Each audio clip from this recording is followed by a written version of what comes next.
102, baby. Episode number 102. It's baffling. It's baffling. We're over a century in the making. We're over a century old, Nathan. Oh my God. This is the new era. New era. New year, new me. The Legacy Sequel podcast.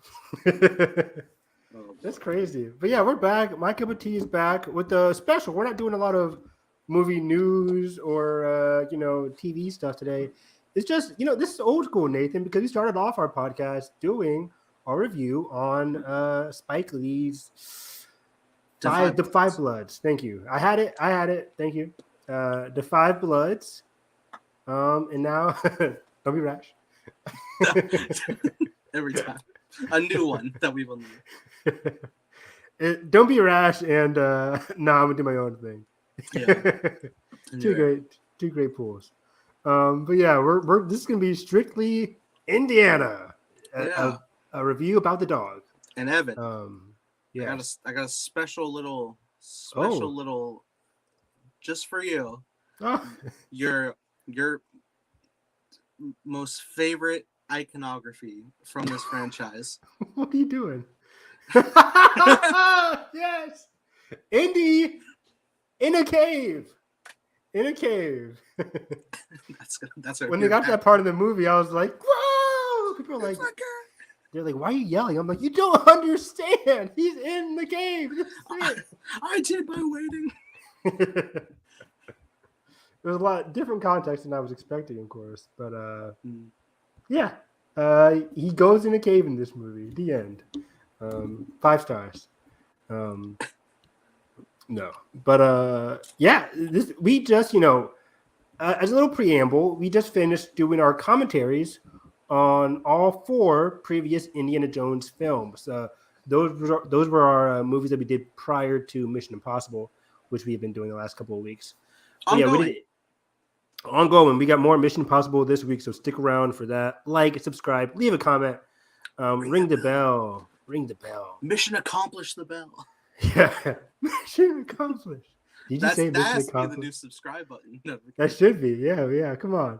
I'm putting Nathan to work. Not when I get a computer again.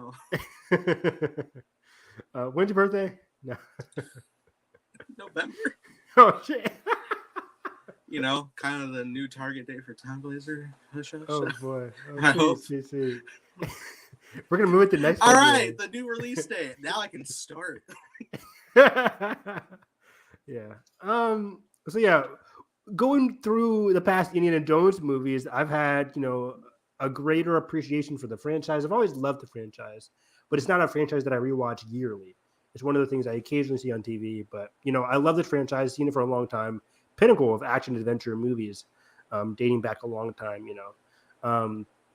So this was the first one with James Mangold as we get into Dial of Destiny, and this can be full spoilers. So if you have not seen the Dial, if you have not seen if you have not seen the Destiny, it's your fault. It's your fault because Indy dies. No, he doesn't. But Indy dies at the box office. No. I know. So yeah, this can be full spoilers. So stick around if you haven't seen the movie yet. Just save the video, catch us up next time. Once you see the movie, I recommend people see the movie. It's fun. We are now already in your watch history. You can go back. Yeah. So overall, let's get started here. This is the first one without Steven Spielberg. This is our boy James Mangold coming off of Logan, Ford v Ferrari, 310 to Yuma, which I have not seen. Have you seen that one yet? No, I haven't. Yeah. We might do that one in our little break between Mission and Saw, which Nathan still wants to do. We got to bring in the Halloween spirit. Oh, perfect. In September, I think we start. Yeah, I know. Where's my trailer for Saw X? But what was I going to say? Oh, yeah. So, James Mangold has been making a lot of great movies. I love James Mangold as a person. Great director, fantastic. So I was really interested to see what kind of James Mangold isms we're going to see in Dial of Destiny. And overall, I thought it was fun, but I didn't get like a lot of James Mangold iconography, if that's even a word. I thought this was solidly directed, but didn't feel like a James Mangold picture, especially in regards to like my biggest weakness of the movie being the action set pieces, a lot of the like thrilling supposed to be thrilling moments in this movie didn't really ring true. I liked some of the first act stuff. I liked a lot of the train sequences. That was pretty cool. But throughout the movie, I felt myself, especially afterwards, where I'm just like, how do I describe this movie? It felt like a fun movie, but not a great. I was about to say something I really hate. I was like, it was fun, but not a great Indiana Jones movie. Oh, no, not like this. I hate saying that. But for me, it felt like a fine action adventure movie overall. But for me, it just doesn't live up to the core trilogy. I think I liked it better than Crystal Skull in terms of a little ranking there. Because it didn't have things that super annoyed me in this movie, like Kingdom of the Crystal Skull does, where I'm just bored half the time. And characters like Mutt, I don't really care for, and Marianne's smiling the whole time, not doing much. But I mean, yeah. But then, oddly enough, similar to Crystal Skull, this movie suffered the same issue that Steven did in Crystal Skull, where the action just wasn't that memorable. If somebody tells me, Evan, what was your favorite action set piece of the movie? I couldn't really tell you. Like I like the train scene. Like I think because like as a whole, I think conceptually it was visually entertaining. But Indy's just not doing a lot in this movie. And granted, that's true because he's 80 years old or whatever. He's pushing 80. So they can't have him participate in a lot of these action sequences. So that kind of ruined my enjoyment there. It was mostly notable during like the heist, not heist, but where they're going through the city car chase scene in, I think, Morocco. That one I was just like, he's just driving while Helena, which I loved, Phoebe Waller-Bridge, she was great. She was participating in a lot of the action and stunts because, Harrison can't. So he's just watching her do all this crazy shit. Have you seen some of the behind the scenes photos that have been posted of like the stuff wearing very very hyper real old man Harrison masks? What? Yeah, like no, like it looks very close. They still got like tracking dot bits to like refine it, but like they're like full blown. Like this is Harrison's face, present day, on a young man, so he could do this. That's crazy. Yeah, because I was like, Harrison ain't doing a lick of this shit. He can't. He physically can't. It is funny because watching the opening, I'm watching Young Indy and I'm like, I hear the old in his voice. Yeah, let's start there too because that really bothered me a little bit because I'm like, I mean, at first I got used to it. Yeah, but it was kind of it reminded me of that. Remember those Lucasfilm Star Wars shorts? What was it called? Forces of Destiny. Yeah. Where Mark Hamill. Where Mark Hamill is training on Dagobah. Is training. But it's like old ass Mark Hamill, and I'm like, this is so distracting. But it doesn't matter because it's like 2 minutes. It's funny because like for this one starting out, like I didn't notice at first. I was just like, all right, yeah, it's Young Indy, and then like a few lines in, I'm like, I heard the slowdown. But I got used to it. Yeah, I got used to it too. But at the beginning, like during the like, hey, you don't want to do this. I'm like, this is old as Harrison Ford. Was he even trying to be young?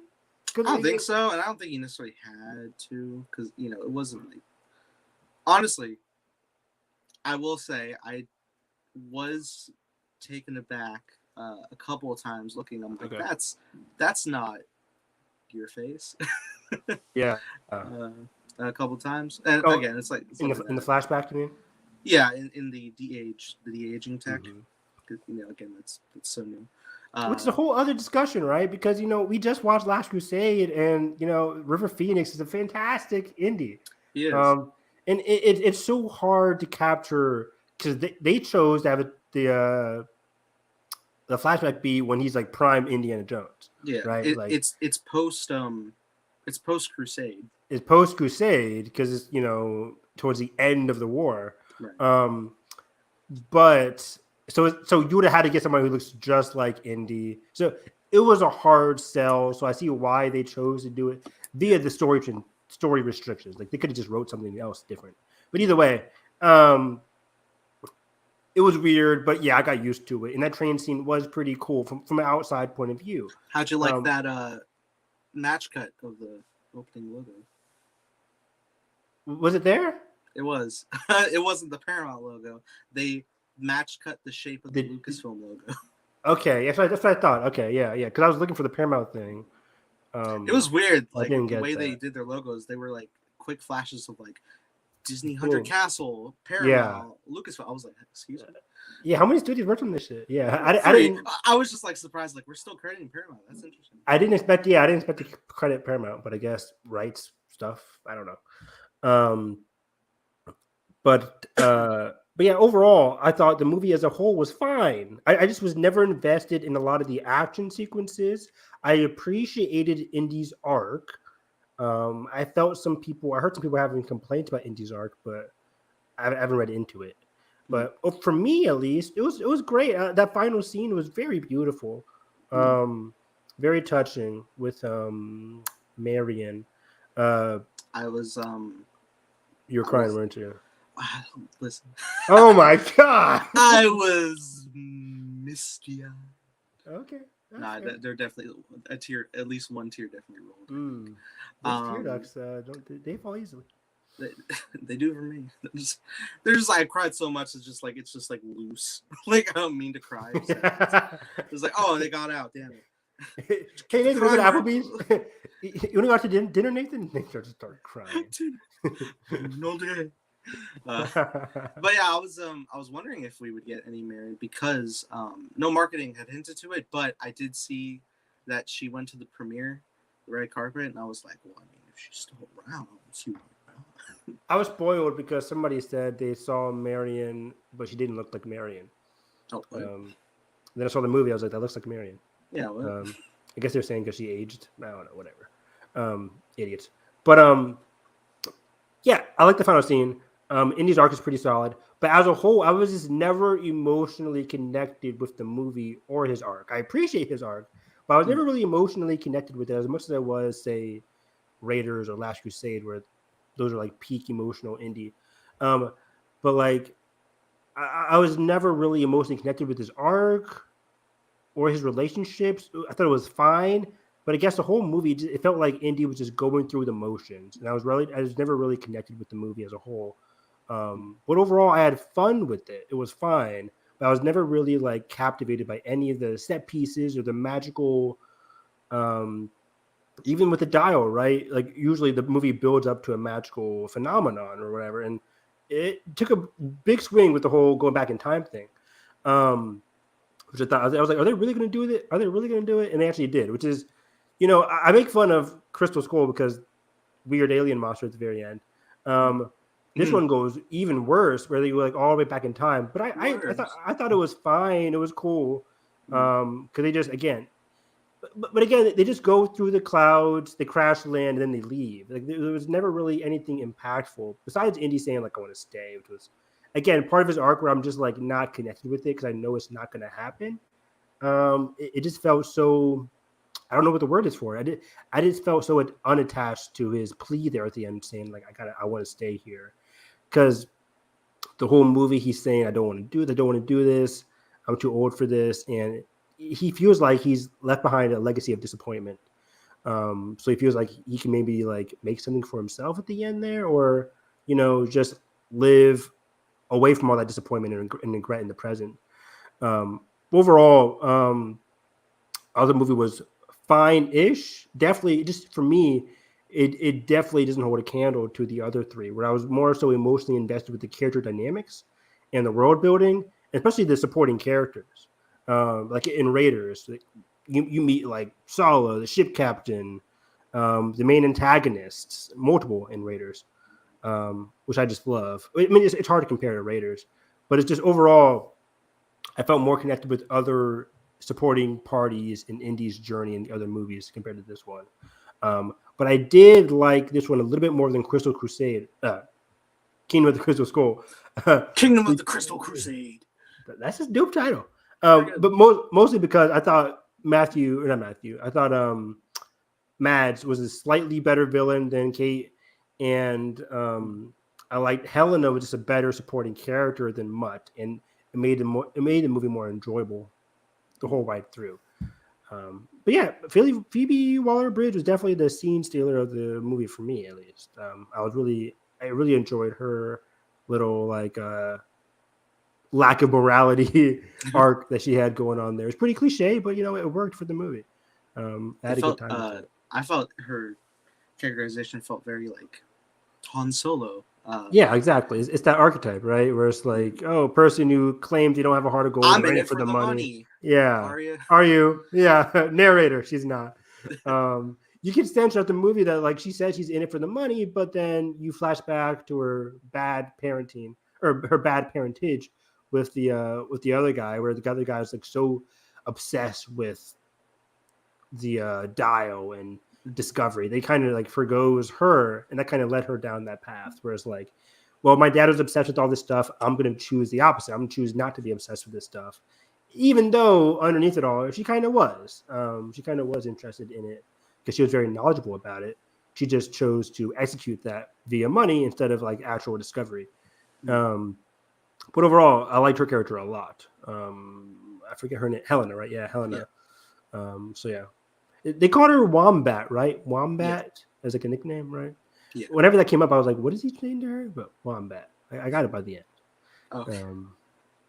You missed the whole. That was the one thread you needed. That's a nickname he gave to her when she was a kid. Yeah. Right. Yeah. When he took the dial from the guy's hand. But yeah, overall, yeah. What did you think? No, because you had this above. I think you told me off air. You had this above Raiders, right? Yeah, I do. It's wild to me. It's my third place of the 5. Kind of like what No Time to Die did for my ranking there, which is funny. But yeah, I think I enjoyed it a lot. I think it's a pretty beautiful send off. I think it. I had said like when some old coworkers were asking me like, "What you think of the movie?" Like I was telling them like I feel rather at peace with this franchise now. It really does. And again, not to say like I was ever like a Crystal Skull hater where I was like it's all ruined. Like that was never like that. No. But like where the final scene leaves off, it does feel very like nice, very wholesome. Like it is a nice ending, and if anybody is freaking out like he still grabbed the hat in the end and he's gonna go again, it's not like that. It's just classic serial open-end storytelling, just a quick little fun gag. Yeah, I mean, yeah, I heard people were saying like I liked it to that very last scene, that last frame. That last frame. I'm like, I mean, it's similar to Tross. I hate bringing everything back to Tross, but like, I always want to go back to Tross. Back to Jakku. The last frame always signifies what you want to leave the audiences with, and I think what you want to leave the audiences with is that Harrison's always going to be Indiana Jones. He's taking the hat because that's who he is. He's always going to be Indiana Jones. Does that mean he's going to be on another adventure? That's up to you. It's up to you, your interpretation. I think it's just saying like this hat belongs to me. I'm always going to be Indiana. That's how I took it. That's how and it's very purposeful. Like that's how I interpret the end of Crystal Skull. This one I more so interpret as just like there's always another adventure. See, and that could work, but the movie's trying to say he doesn't want to go on any more adventures. Well, it doesn't necessarily have to be his adventure because it even like follows Helena and the kids running off doing their own thing just before that. True. The ending, it's a beautiful ending. I love the replay of, the touch. Where doesn't it hurt? Here. That's fantastic. My mom adored that scene. She was like, "Oh my gosh!" I was like, "Yeah." I'm clasping my heart. I'm like, "Oh, yeah." This is what does it for me. It was a fantastic. Whoever wrote that was a fantastic decision. If that was you, James, congratulations. That was Wasn't there great. 4 writers when the Yeah, credits popped up? yeah, that was a lot of writers. But this movie's been through a lot. Sure. It's been going for a minute. For a hot minute. Yeah. That popped up in the back of my brain. I'm like, when were these filmed? I mean, that's a great point because the movie has a huge budget, but it could be just because like the on and off filming probably Yeah. throughout COVID. That's happened with Mission Impossible. Mission Impossible has close to a $300 million budget as well, because stop on and off and on and off, on and off, and it happens. And it's part one and part two. But anyways, yeah, for this one, I like that Andy's like, I'm too old for this. I don't want to continue on these adventures. He wants to leave his past behind, especially because he believes he failed a lot of the time. But for me, at the end, Marion just kind of shows up, and it doesn't feel as earned because she wasn't there to witness Indy's change throughout the movie, or Indy's like his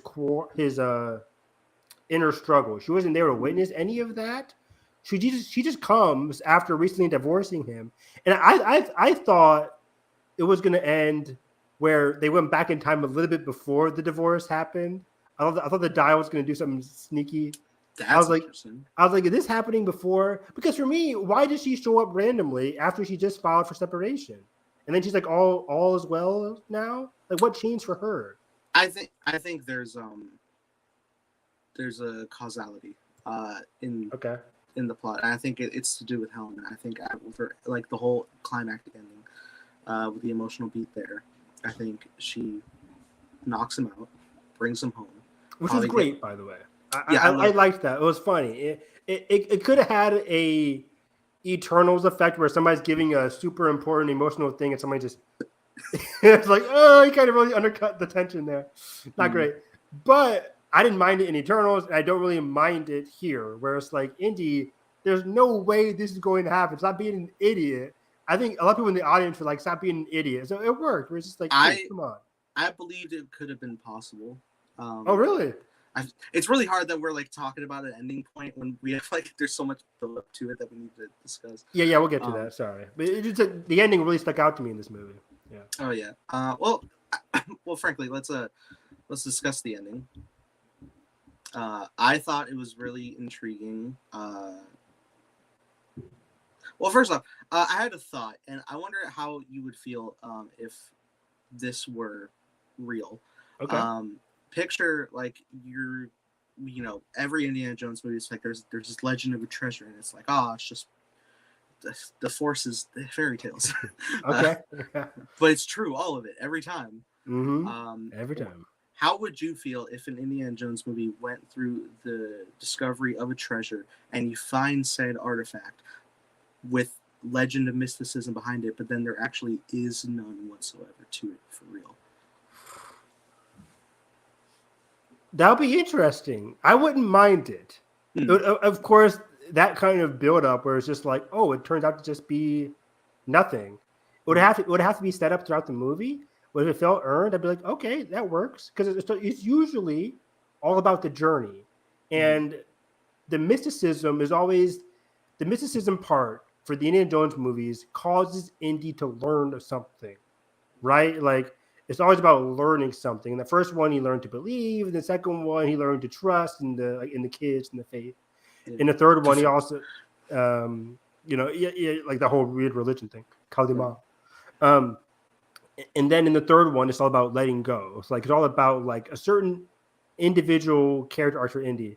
So for something that did not happen, theoretically, that'd be very interesting. I would be curious to see what Indy learned from that. But yeah, I wouldn't mind it, theoretically speaking. I think it could work especially well if you had like, and this is just spitballing randomly. Yeah. I'm not saying this makes Dial any better, but like the idea of like maybe like the lead up to that would be even more impactful as a whole for a movie. If like, every time we end up in a booby trap situation, it's like, oh, the clock's ticking. How are we gonna get out of this deadly situation?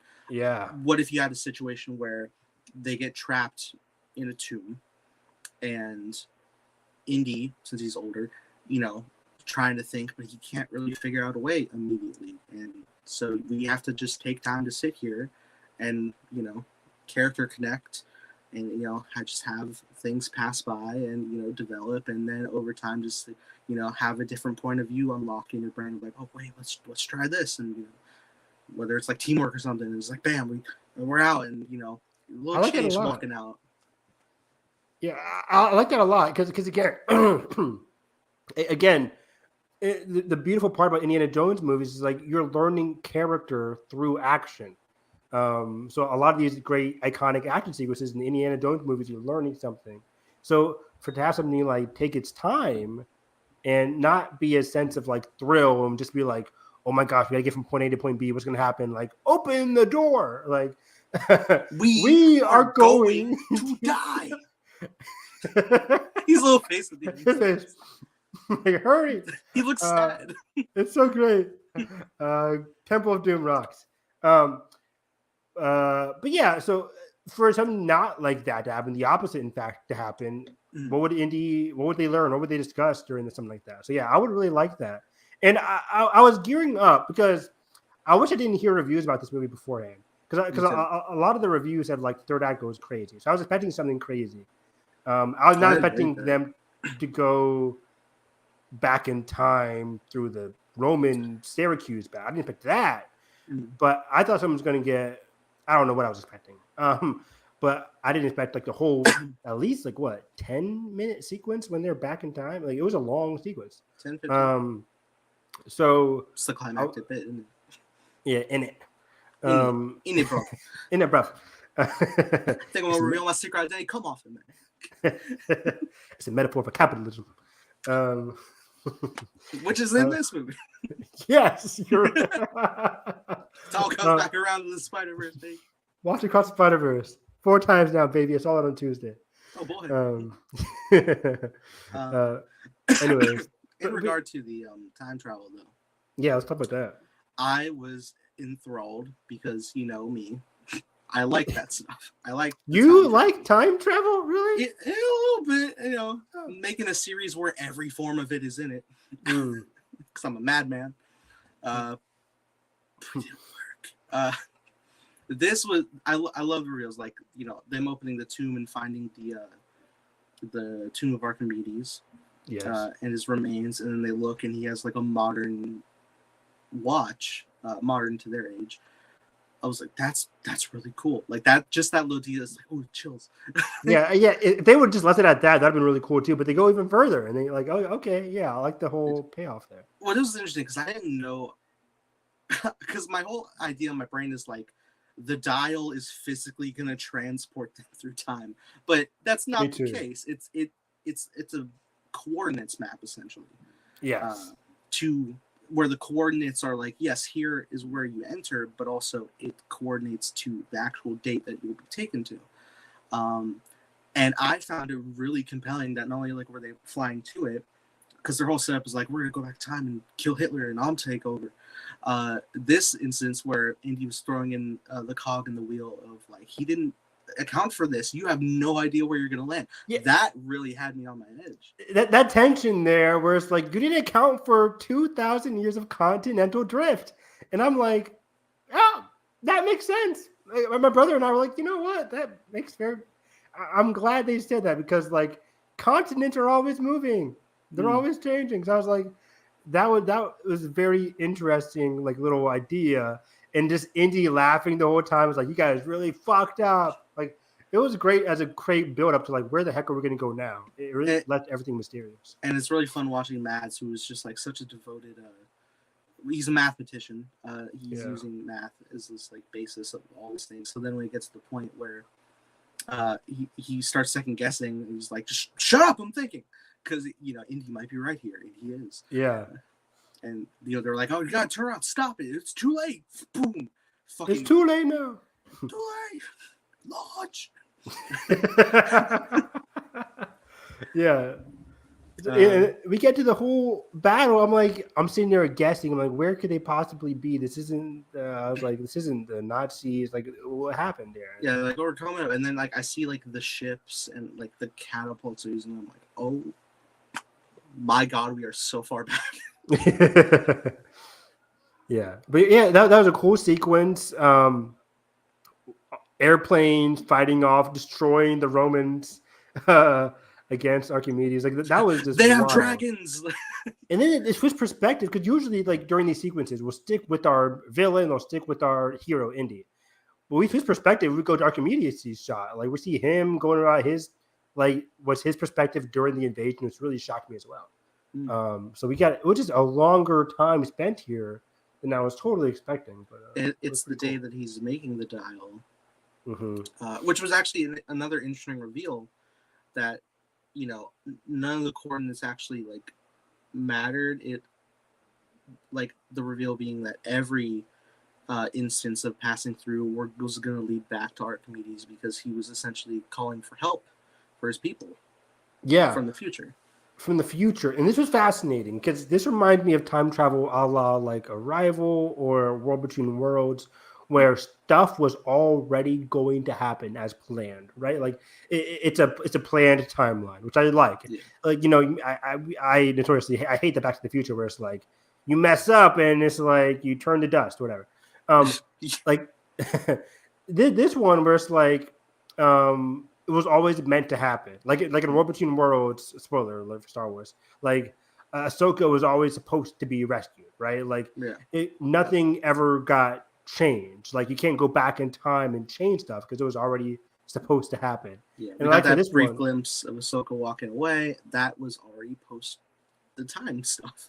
Exactly, 100%. So in this one, Indy, the whole watch thing, like the watch connects because is it Indy who gives him the watch or somebody gives him the watch? No, because it was Mads's watch, and he crashed and burned, and Archimedes got it.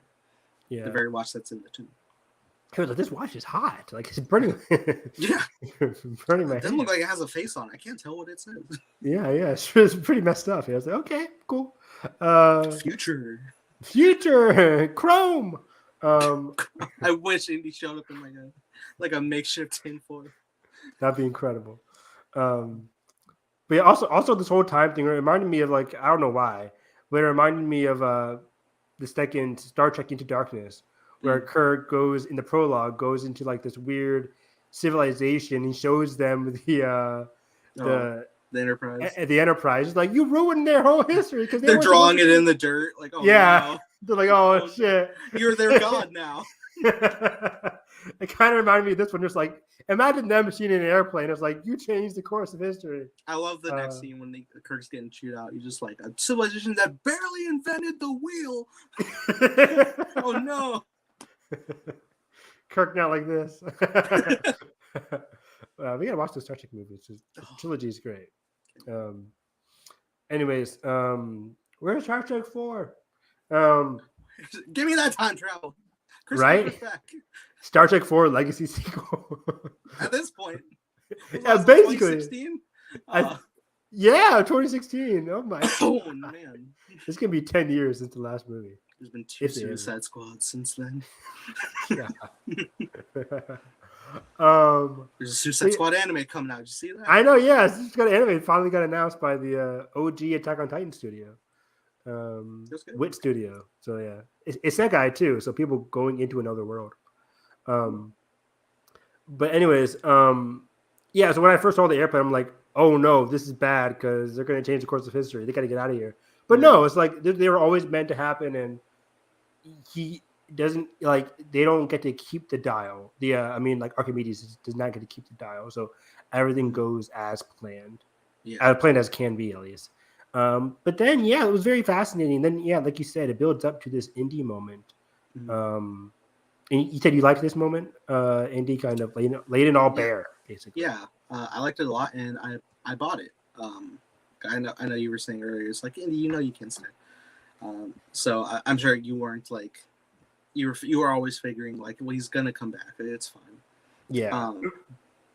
For me, as it was going on with like how long Helena was desperately trying to convince him, I had like a shimmer of belief that Indy was actually going to stay. Like, this is how we're going to end it. The man who adores history is going to be part of it. And I think that could have worked for sure. I especially believe why he would do it, because going through the whole movie, the whole thought that like his son Mutt enlisted and died in the war. Killed off Shia. They did, yes, but like I knew you'd be laughing. I knew this would be the whole thing. But it's sad for Indy. I get it. I'm sorry. I get it. Yeah, no, it's quite sad for Indy, and it caused the rift between him and Marion, which led to the divorce. And I especially got emotionally connected to that on the boat scene when Helena was asking, "What would you change in history?" He's like, "I tell him not to enlist." That was a great. Probably my favorite scene in the movie. Easy. Yeah, that's where I started welling up. That's when the floodgates started to open. Someone started to turn the faucet. Nice. He was walking away, and I'm just like, "Oh, my poor boy." The scene reminded me of something. Like, what would you say to somebody? I can't picture it right now.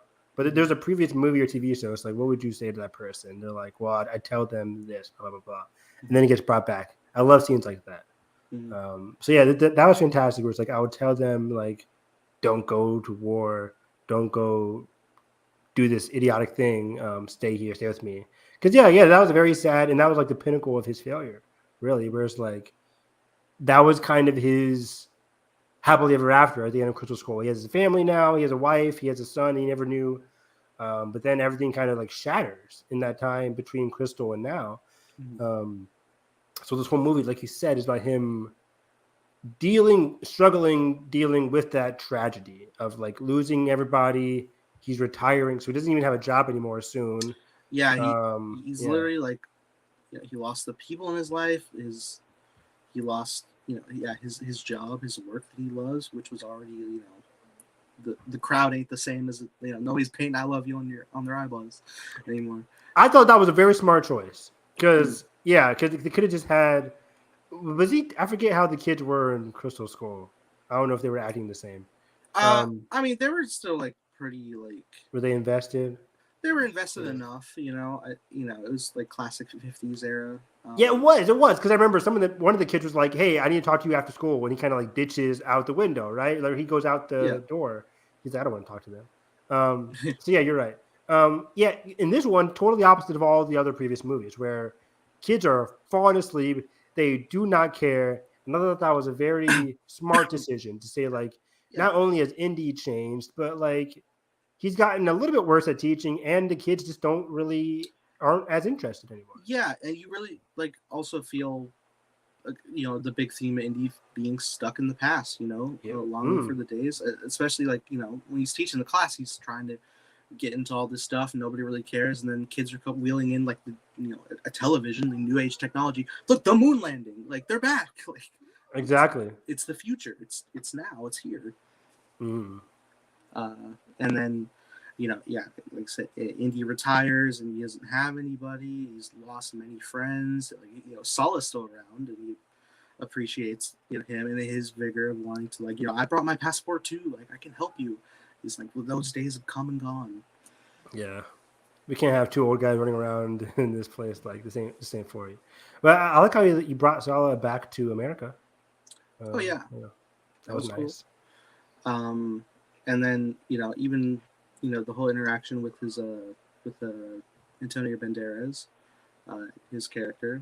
I think you miss it, but he was fun. Yeah, for sure. Puss in Boots voice on full blast. Full blast. It was a tad distracting. Indiana Jones. I'm like, oh shit. I'm down. You practicing for Sex 5, motherfucker? But it was good. But that was also a bummer too, because Helena's having fun, but he's also recognizing my friend just died. Like, it's very sad moments, man. Yeah. Also, I do love. We got an instance of fear of snakes with the eels in the water.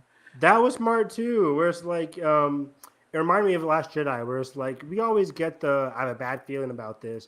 But Ryan decided to be like, hey, let's put it in droid speak this time to kind of like twist things around and have BB-8 say it. Like, I have a bad feeling about this. And this one, it's like we always get the snakes, but let's twist it around and have it be underwater snakes, aka eels. And like it looks like they look like snakes. No, they don't. Yeah, don't say that. That was very entertaining. Yeah, I thought that was very entertaining. I really liked that whole the whole bit there. Absolutely. So then, yeah, when we get to the end bit here, when he's pleading to stay, for these reasons, I fully believe it. He doesn't want to face the reality. He truly believes that he doesn't have anything to go back to. Not realizing, right in front of you, you have your goddaughter still here, and who's not only gonna go full you and knock your ass out, she's gonna bring you back and bring back the people you still have. You still have Sola. You still have Marion. You know, as like distraught as she was, she still cares about you. And Mm-hmm. you know, all this put together to the ending, it really made the movie for me. Good. Um, yeah, I can kind of see that. Like for me, I was kind of uninvested because I felt like there was some great back and forth between him and Helena throughout the movie. I really appreciated that. And Helena's coming across as a person, as we said, a Han Solo type who selfish but with a heart of gold. And Indy, as we saw in the movie, became a good influence for her. So Mm-hmm. I like that whole dynamic. But the whole end scene, it didn't pull me as much as I really wanted it to. Because it just felt like I knew where this was going, A, but B, I just wasn't throughout the journey. I wasn't connected to the journey via some of the like character beats here and there. The boat scene was great, but that was kind of like one in a million for me. I wanted Mm-hmm. more of those scenes like that. Some of the more slow scenes. It felt like the kind of movie where every scene had to be moving. Um, where I was never bored of this movie, but I wanted more scenes, more character driven scenes, or more scenes where he's just like, uh, even as short as I saw the scene, I kind of like that. Like more scenes of Sala, where it's like, hey, Indy, I missed the desert. Like I missed this stuff. I missed The the sea, adventure, the sea, under the sea. You ever like heard a of that, Indy? trailer. Like the trailer, yeah. And so I wanted more of those scenes so I could more deeply connect with Indy's plight because I got the grand scheme of it. So The through line. I understood the through line exactly. I got the through line. I understood it. I appreciated it, but I wish I was more emotionally connected to it by the end of it. Like when Indy says like, sorry, when the father says, "Let it go, Indiana." Like at the end of like that really gets me because like I bought it via all the interactions that they had, via the action and not via the action in Last Crusade. This time the action was kind of sloppy, so I wasn't really connecting there. And then without the action, it was kind of just like going from point A to point B. So I wasn't really connecting with it. But overall, I did appreciate it. Now, I didn't mind them going back in the past. It was ballsy, but as somebody who just rewatched the movies, the alien thing doesn't bother me as much in Crystal Skull. And going back in time, as risky and ballsy as it is, it kind of I dug it. In the Mm-hmm. moment, I dug it. I haven't rewatched the movie, so I don't know how I feel on later viewings. But for now, I appreciated it because again, Indy has to learn something throughout going back in time, and even though this one came off more emotionally hollow as the other ones, for me at least, I like that like him going back in time. It was important for him to realize, or at least the phenomenon of going back in time was important because he's dealing with like wanting to escape the present. He wants to escape his failures, his boring life where he's sleeping by the TV, he's old. But he wants to escape kind of that life and the failures, the regret. Um, so going back in time, staying in the past, away from everything, he felt like was a good escape route for him.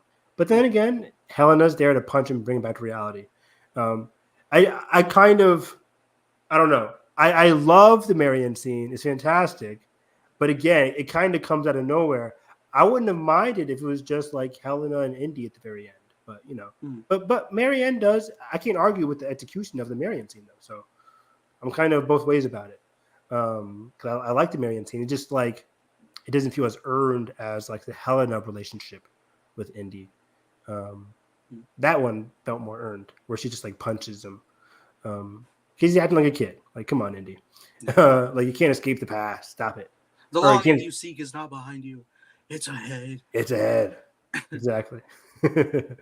um, It is funny because I think he has like another line in this movie where he's like, "Mary doesn't want to see me." I'm like, how many times is Harrison gonna do this with old flames? I know. Yeah, Blade Runner. She, she's gone. Rachel's she's gone. She died. Childbirth. Leia disappears, and then they never like get their son back. Tragic. together, alive. Thanks, JJ. And then this one is like we do get that and we do get Marion coming back, which I guess best 1 out of 3, baby. So I mean, at least in Blade Runner got his kid back. So there's that. That's nice. That's nice. I want Blade Runner 2050. You heard the game coming out? There's like an Annapurna Blade Runner video game coming out.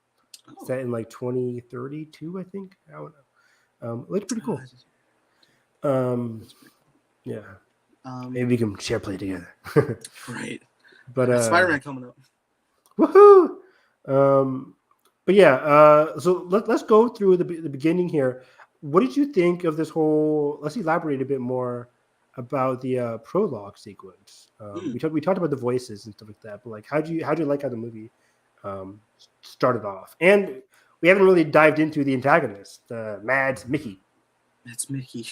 Yeah, I love his dedication because it feels like he is like the evil opposite of Indy. Like he is very fascinated and respectful of these artifacts, but for the wrong reasons.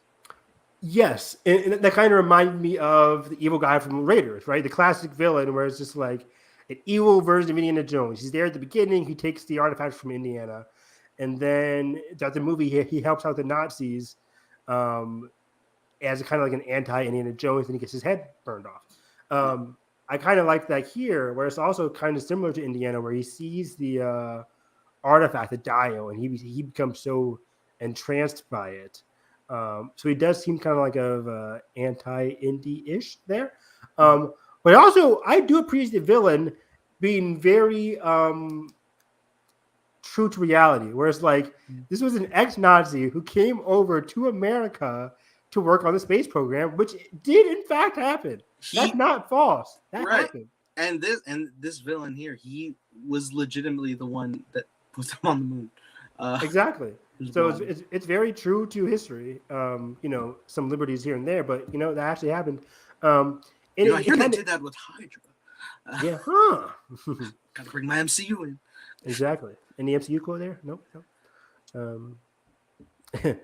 Insert Zola. You want to play a game? Yeah. There you go. Which is a quote unquote. Going too deep. I know, exactly.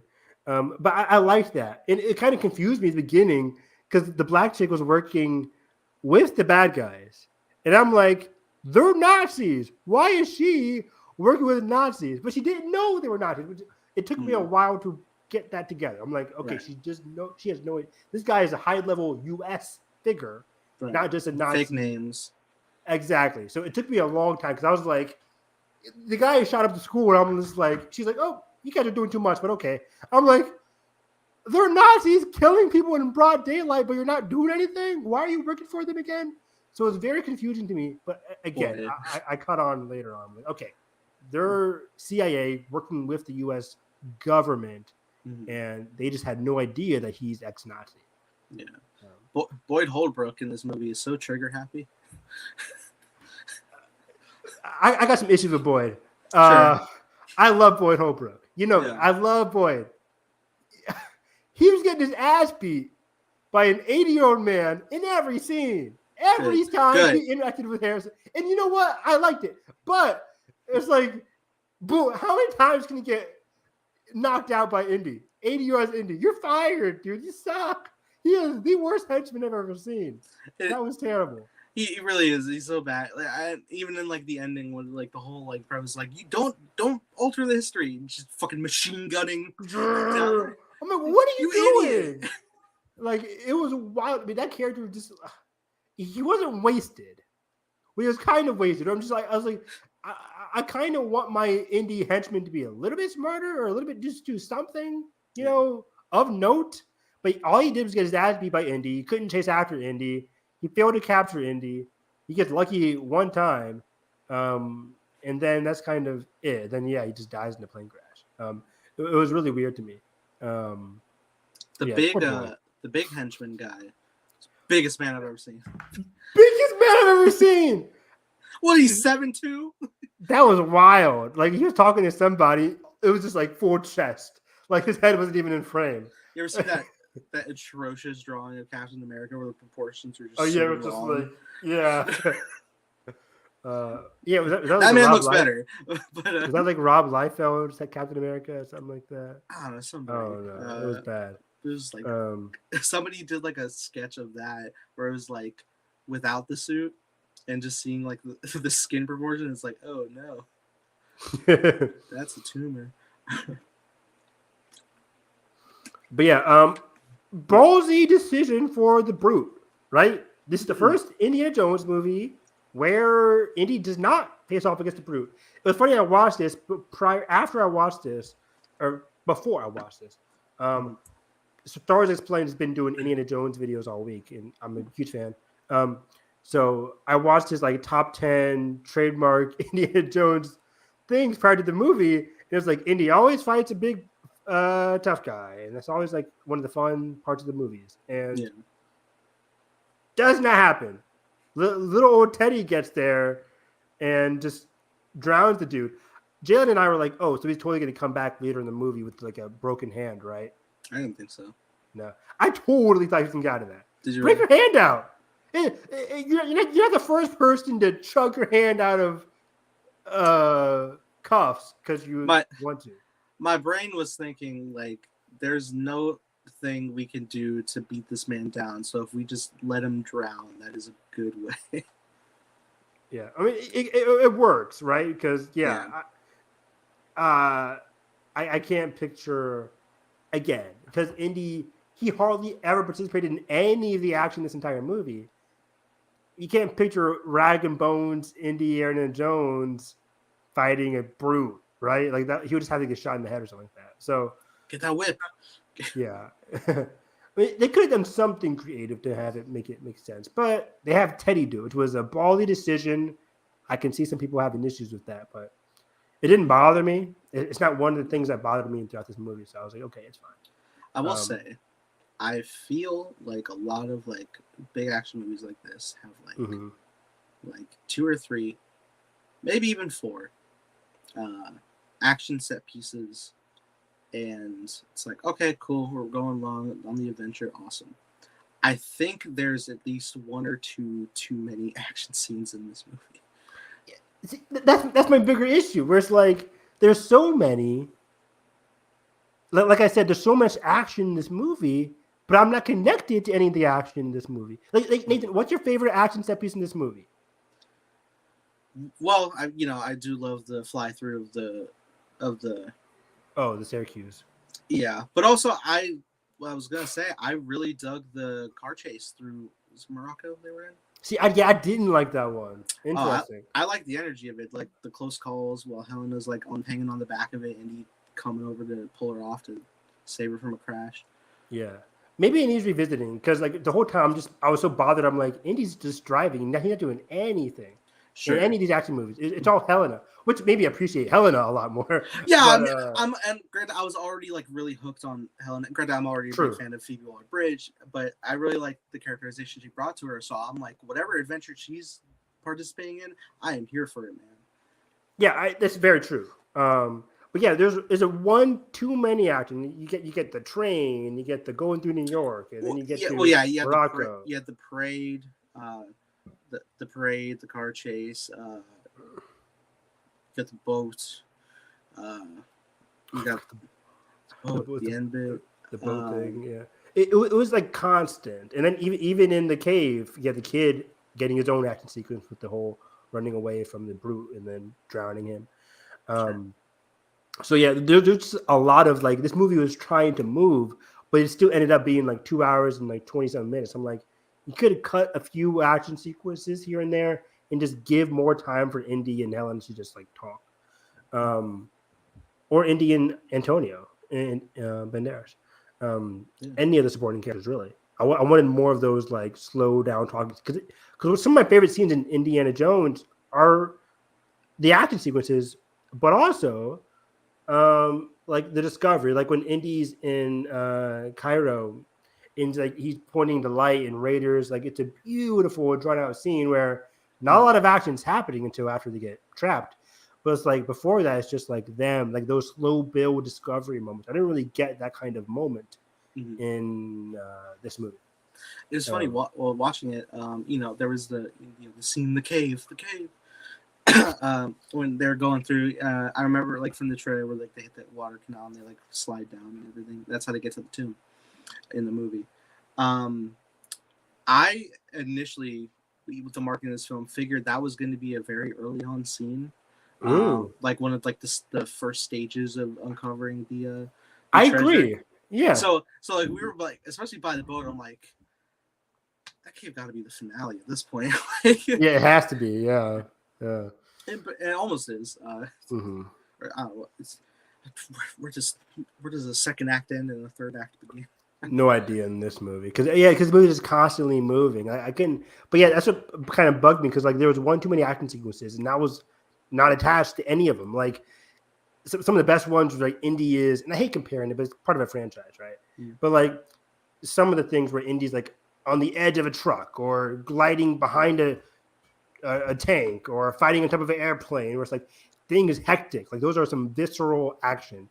This one didn't feel that visceral to me. It felt like I was watching, it's the issue with certain modern day blockbusters where it's just like I'm not connected with some of the action.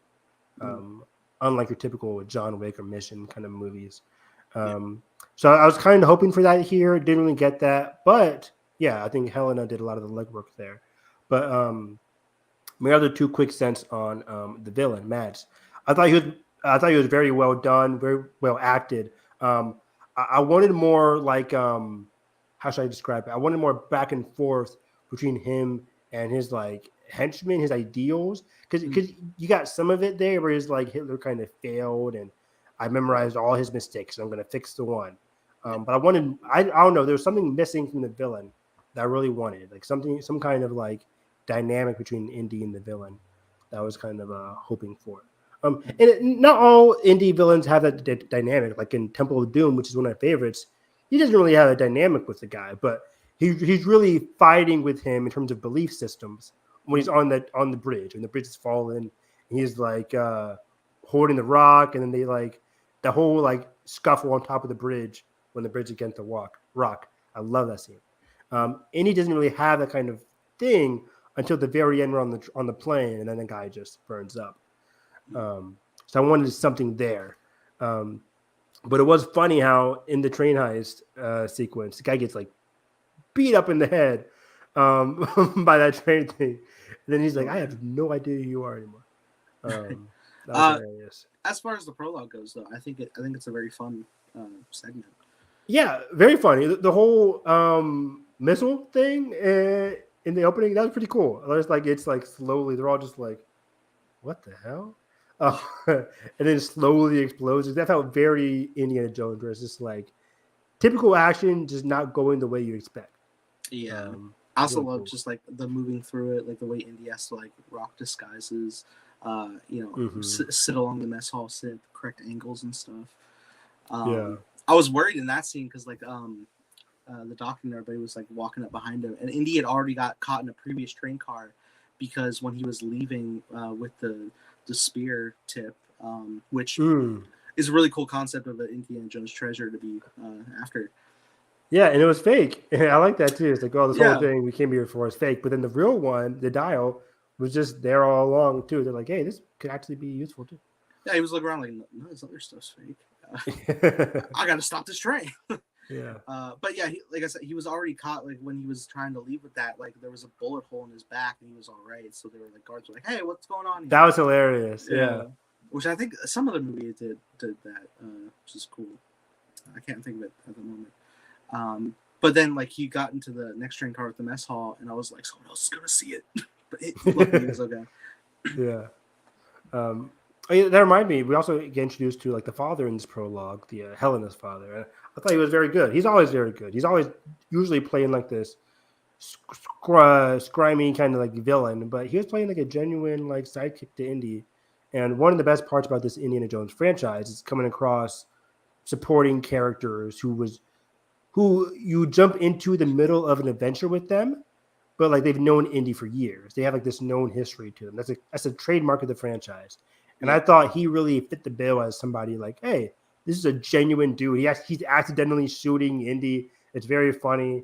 He's kind of out of his element, but it kind of worked for me. I kind of liked him as a character, and it get really surprisingly more emotionally deep when Indy comes to his house in a different flashback. And he's like, dude, you gotta let go of the dial because it's kind of corrupting you.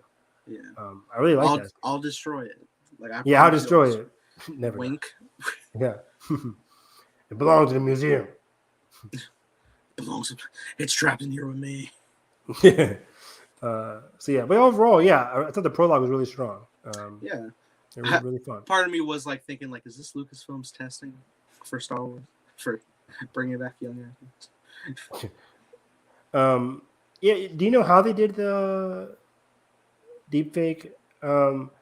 Did they have just a random dude and like you said, just like Harrison voiced over it, or was that Harrison the whole time? I think there's a fair chunk that is Harrison himself because for any time he's speaking dialogue, it's Harrison for sure. Okay. If it's big action, I'm pretty sure it's a stunt double. Okay. Otherwise, I think it is primarily Harrison because just seeing how the facial tracking is going, which is really interesting when you're watching, because it's not only they're recreating the facial structure, which they have like tons of scans from all of Harrison's movies. Like Lucasfilm alone has all of the Star Wars movies to pull from and the indie films. They have to also artificially match the lighting of said scene. So even if you're trying to paste on real life textures that were already documented from Harrison, you have to recreate digitally anyway to paste on. So it's a lot of factors going in. I think they did as best they could with the time they had. I'm sure, I never disparage VFX artists for their work. It's always the studio's timing. VFX artists are terrible, Nathan. Stand up.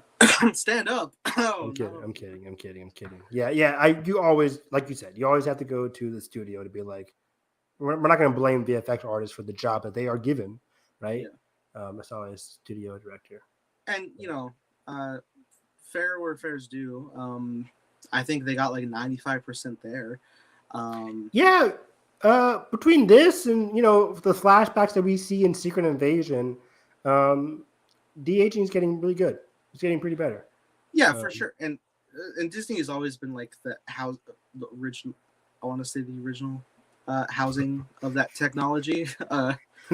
That Civil War scene, I love Civil War. Top 3 MCU movies for me still.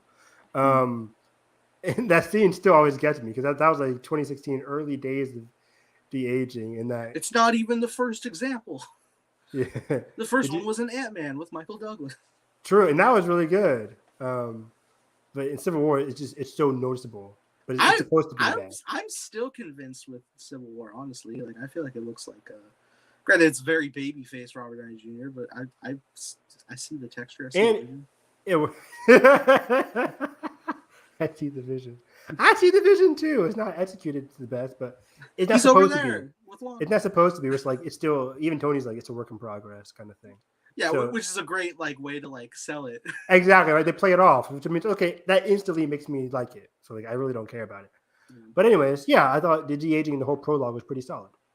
Yeah, and I think I think I might still argue the look for Luke in Book of Boba Fett is still better, but that's only because really in that instance it's such low mobility for Luke, right? He's not doing big action and stuff. It's just very stoic, slow movement, walking with a child.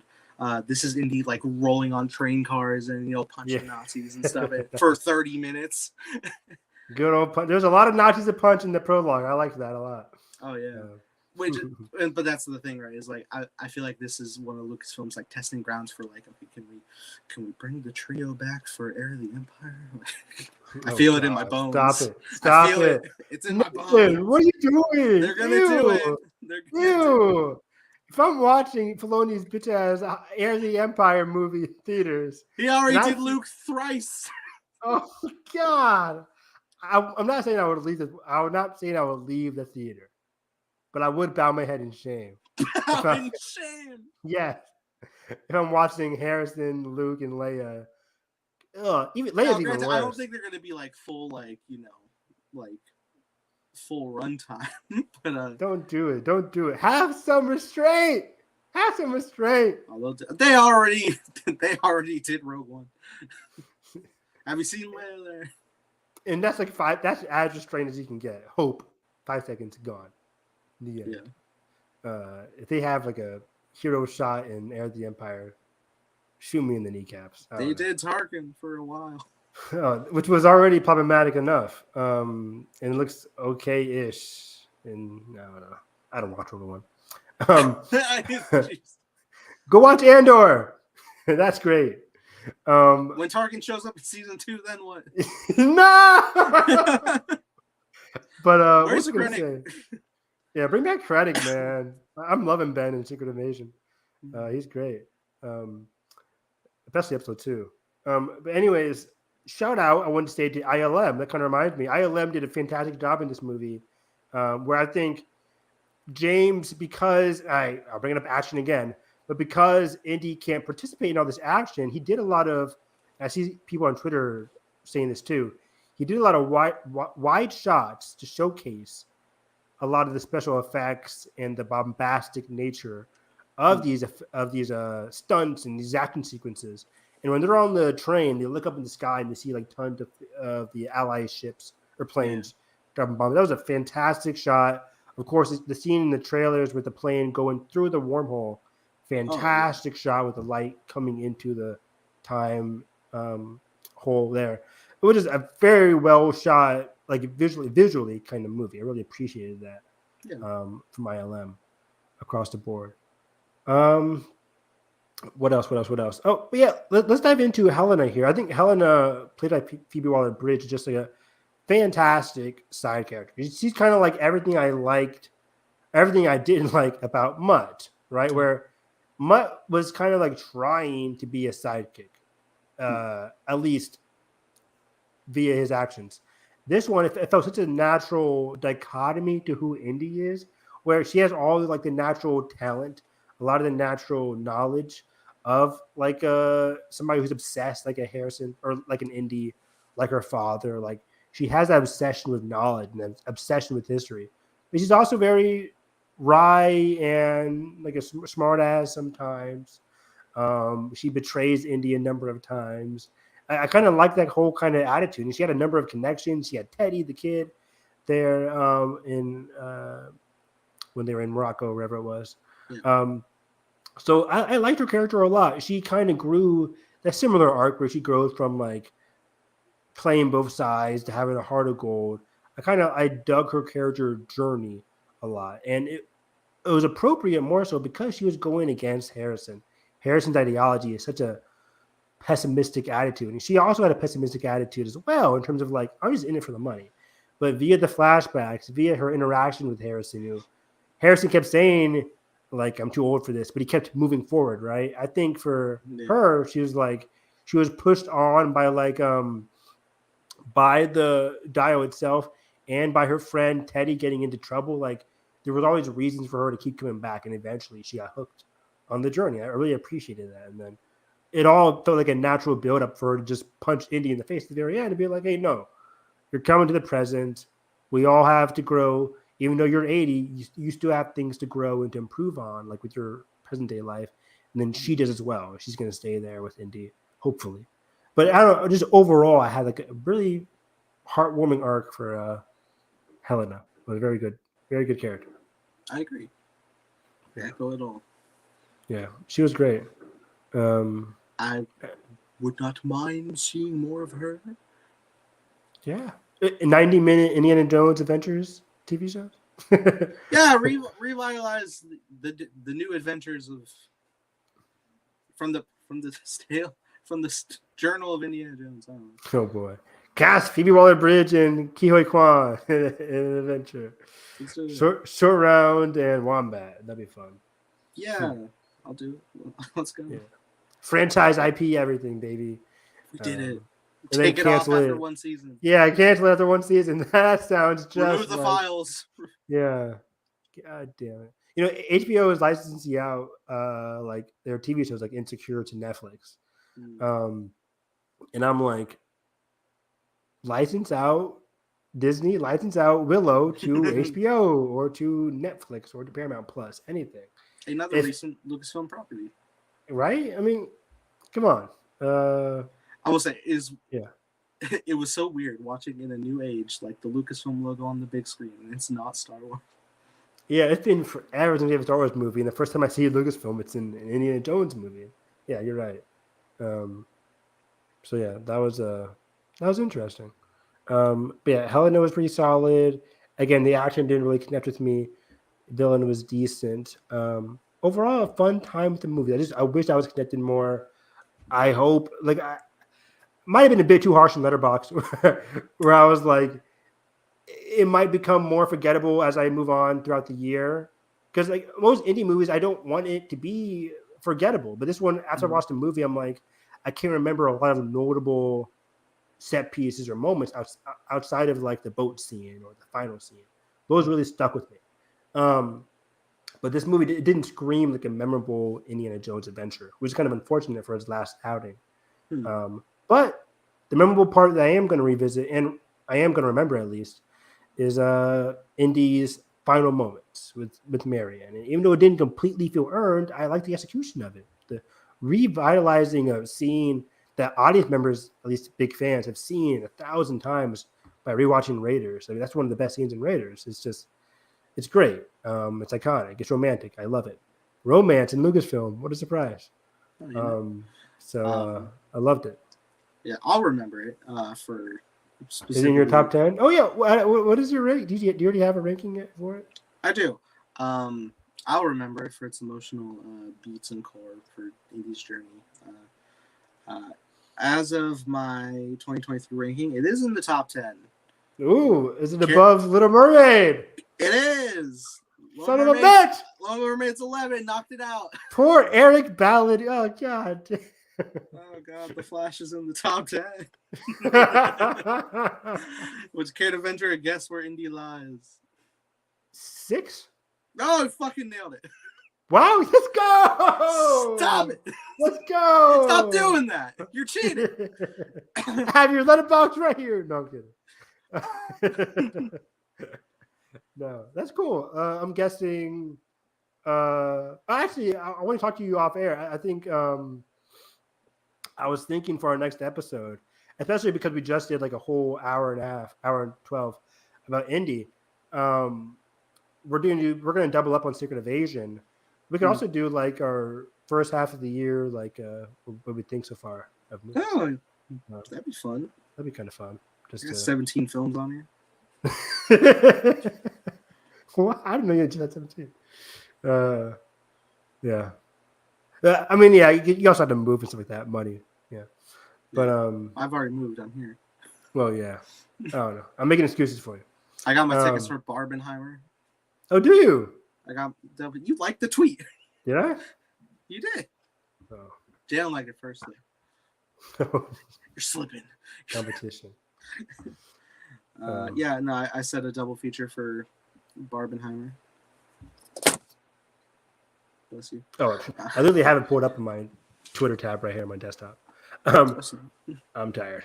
And you're seeing it like you're going to double feature opening night, right? July 12th. Yeah. Nice. Yeah. 20th. 20th. Yeah. I don't know. I can't do double feature. I told you guys this all the time. I still. I'm weak. I'm a bitch. I'm gonna fall asleep. Your parents. They're lovely people. The Harris. They're great. But I'm thinking Barbie Thursday, Oppenheimer, whatever, Saturday or Friday. Hopefully they're both great. I can't imagine a world where Barbie is not great. I went so long until after I booked the ticket to realize, Barbie's rated PG-13. Yeah. I didn't know. I didn't know what it would be rated. Rated R, the Ken and Barbie sex scene. I'll beat you off any day, Ken. Yeah, there's a whole beach off scene. It's like, oh, hey. It's for that reason I'm like, this gotta be PG-13. Who's it for? That's why I'm so curious about the box office. The box office says like 80 to 100 million. I'm like, That's very possible, but I'm very curious to see how many people gravitate to Barbie because it's going to be big. Shaking in your boots for Mission. No, I'm not. I'm not. I still think Mission's going to make more than Barbie because Tom In the Cruise. long run or opening weekend? Both. I mean, Both. it's hard to judge opening weekend because Mission starts on Wednesday, so it's going to have a lesser weekend because people are going to see it Wednesday and Thursday and Friday. Yeah. So it's crazy, but to be honest, I didn't think Barbie would crack like 60 million, but here we go. Here we are now, where it's like projected for 80 to 100, which is crazy to me. But I guess we should marketing have has been seen. good. I guess we should have seen one of the biggest iconography on the planet doing Barbie. numbers. Yeah, very true. But don't be surprised if Mission opens above Oppenheimer on the following weekend. I don't think anybody was surprised. I don't think Oppenheimer was going to be like the record breaker.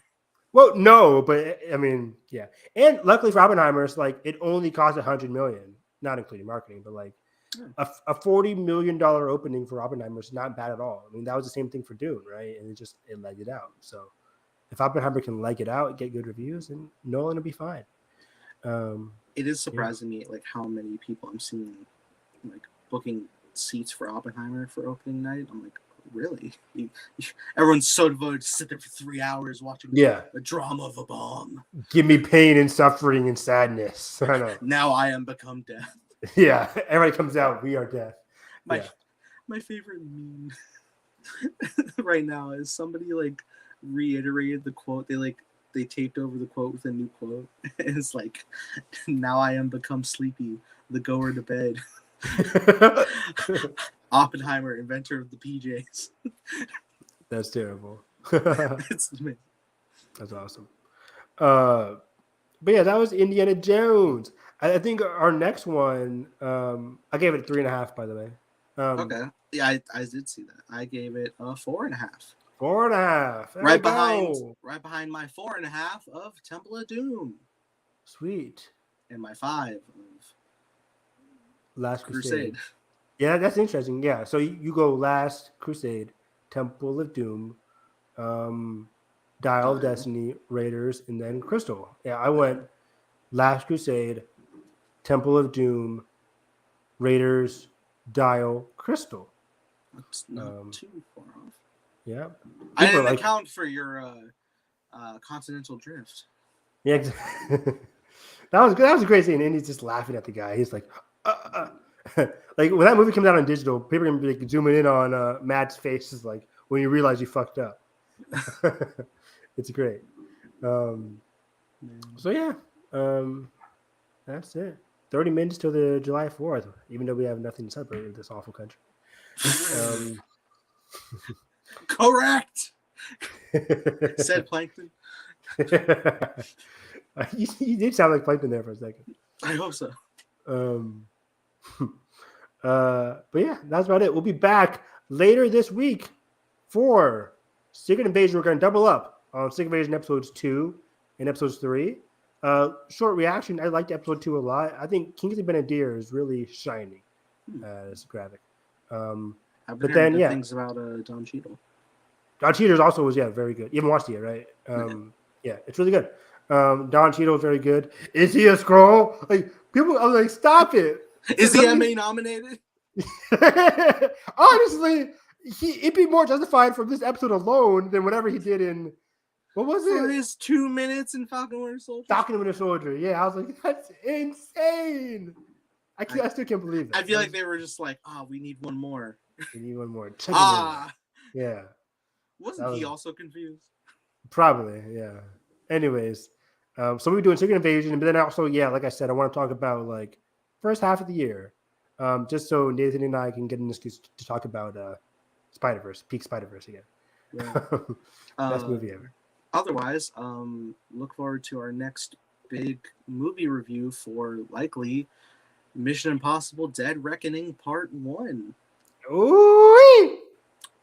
Can't wait. I heard that outside. Are you close? Right outside your window. Open up, Nathan. Frogs. Oh gosh.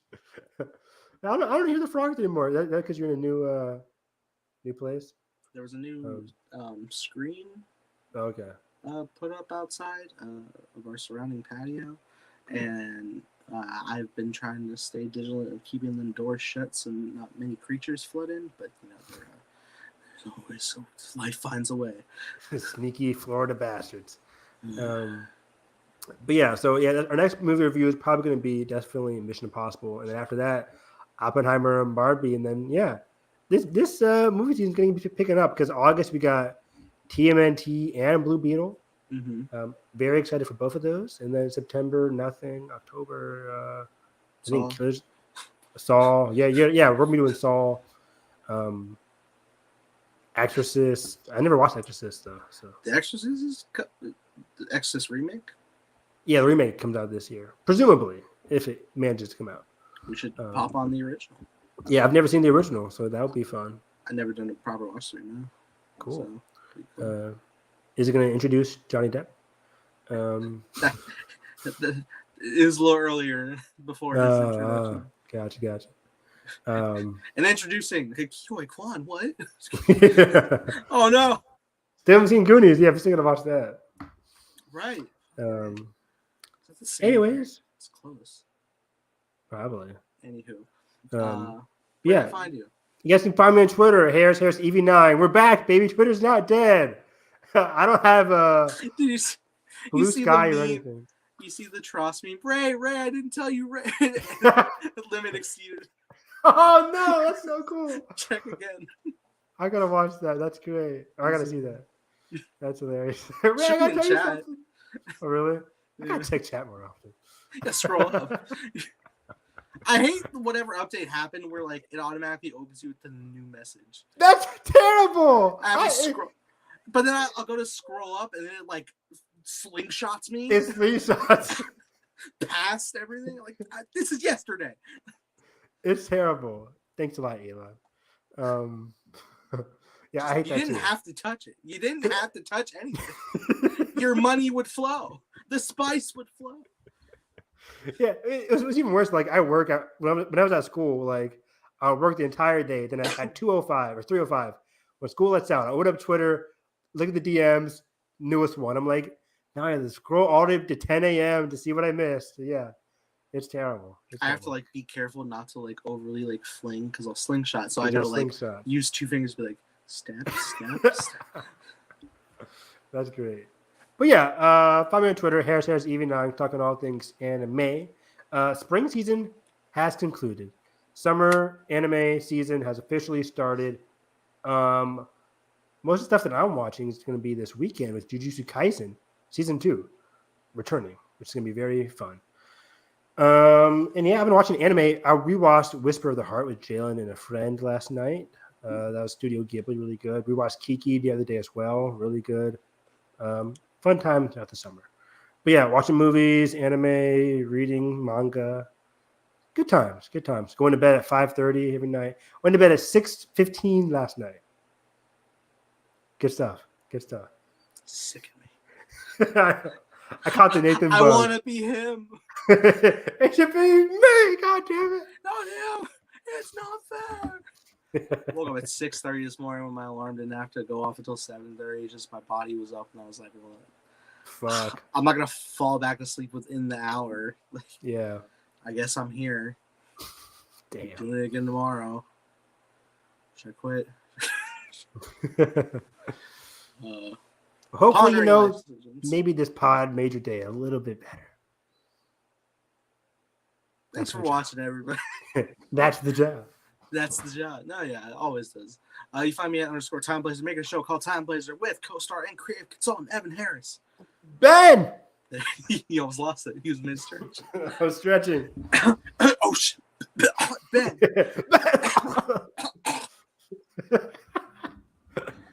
Ben found dead in the podcast? Ben dead season 1 finale? Fuck! Ben dead. The gritty reboot of Ben 10. Oh, yes. Live action. How's nobody made Bed dead? Now's my time. Oh boy. But yeah, if you're intrigued in original animation, time travel as well as this movie has been about. Are there any dials in Time Blazer, Nathan? Only via watch, baby. And other means. You have to check it out. But we have info in regards to it, both on the Twitter for reveals of art, and we have streams on here explaining some things, revealing some stuff. We're planning a new stream of unveiling stuff before the trailer comes out, and then the show later this fall, hopefully. I hurt myself. You're gonna like. I gotta do it every time. You're gonna like the trailer. Okay. Because now it's gonna be Evanescence. I'm gonna tease everybody. Wake me! To be somebody like changing the radio station. Like, I heard, wake me up. Wake me up. And then just switch to the actual song of the trailer. That'd be dope. Well, with that being said, guys, if you enjoyed this review, this podcast, make sure to click button, subscribe, now ring that bell so you miss future installments of My Cup of Tea. We have hundreds of episodes. We have nearly hundreds of episodes of Hyperspace Hype. Or did we do 100 yet? I don't remember. We're close. We're like 98. On the cusp, right?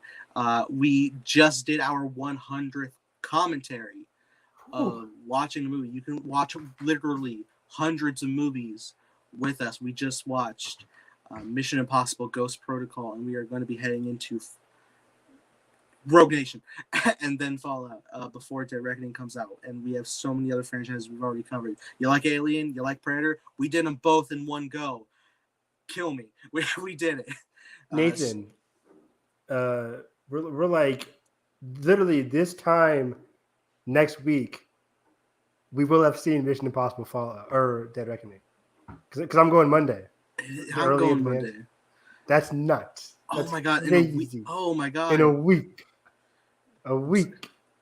Marty, I'm scared. I'm so nervous. I'm ready. I can't contain my excitement. Because then I'm watching an interview with Tom and Macquarie, and they're talking about, oh yeah, we shot this scene at the North Pole. Like what? And I asked chat, like, because a couple of them had seen it. Should have been him, not me. They were like, I was like, is that in part one? And it's not, apparently. No. So yeah, there's a lot of stuff they filmed that we've seen, and it's just apparently there's a snippet in an earlier trailer that's going to be in part two. I heard either Tom or Macquarie said that. I haven't skimmed through to rewatch because I want to be surprised now. I'm very. No, it's in part two. He's gonna dive down off the bike, and that's where the credits roll. But I know, like for part two, it's the North Pole sequence, and there's the plane. See you at the movies. Right. That's part two. That's right. But anything else, fair game. I'm so excited. Anyways, we'll be back Wednesday for Rogue Nation. Yeah. Absolutely. Catch you guys next time. Bye-bye.